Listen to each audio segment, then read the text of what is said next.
Hi, എല്ലാവരും സുഖമായിട്ടിരിക്കുന്നു വിശ്വസിക്കുന്നു. ഇന്നത്തെ നമ്മുടെ വീഡിയോ എന്ന് പറഞ്ഞാൽ മുട്ടയുടെ ഉണ്ണി ചേർത്തുകൊണ്ട് ഒരു ലഡു ഉണ്ടാക്കാം. അപ്പോൾ എല്ലാവരും എന്നെ ഒന്ന് സപ്പോർട്ട് ചെയ്ത് തരണേ. അതിനായിട്ട് ഒരു പാൻ അടുപ്പിൽ വെച്ചിട്ടുണ്ട്. എന്നിട്ട് നമുക്ക് ഇതുപോലത്തെ ഒരു ബൗൾ എടുക്കുക. അതിലോട്ട് മുട്ട പൊട്ടിച്ച് ഒഴിച്ച് കൊടുക്കുക കേട്ടോ.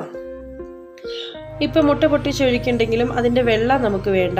നമുക്കിതേ ഇതുപോലത്തെ ആ മഞ്ഞക്കരു മാത്രം മതി കേട്ടോ. അത് ഞാൻ ദേ ഇതുപോലത്തെ ഒരു കുഴിയുള്ള തവിക്ക് കോരിയെടുക്കുക കേട്ടോ. അപ്പോൾ അതേണ്ടേ നമ്മുടെ മുട്ടയുടെ ആ മഞ്ഞക്കരു മാത്രം നമുക്ക് ഇങ്ങോട്ട് ഇട്ടിട്ടുണ്ട്. അത് നമ്മുടെ ഇട്ട് കൊടുക്കാവേ. അപ്പോൾ ഞാനിവിടെ 5 മുട്ടയാണ് എടുത്തിരിക്കുന്നത്. ഈ 5 മുട്ടയുടെയും മഞ്ഞക്കരു മാത്രം നമുക്ക് ഈ പാനിലോട്ട് ചേർത്ത് കൊടുക്കാം. ഇതുപോലെ നമുക്ക് ചേർത്ത് കൊടുക്കാവേ. എന്തായാലും ഒരെണ്ണം പൊട്ടിപ്പോയി കേട്ടോ. ഇനി നമുക്ക് ചേർത്ത് കൊടുക്കേണ്ടത് പഞ്ചസാര പൊടിച്ചതാണേ. അതൊരു 4 ടേബിൾ സ്പൂണാണ് ഞാനിവിടെ ചേർത്ത് കൊടുക്കുന്നത്.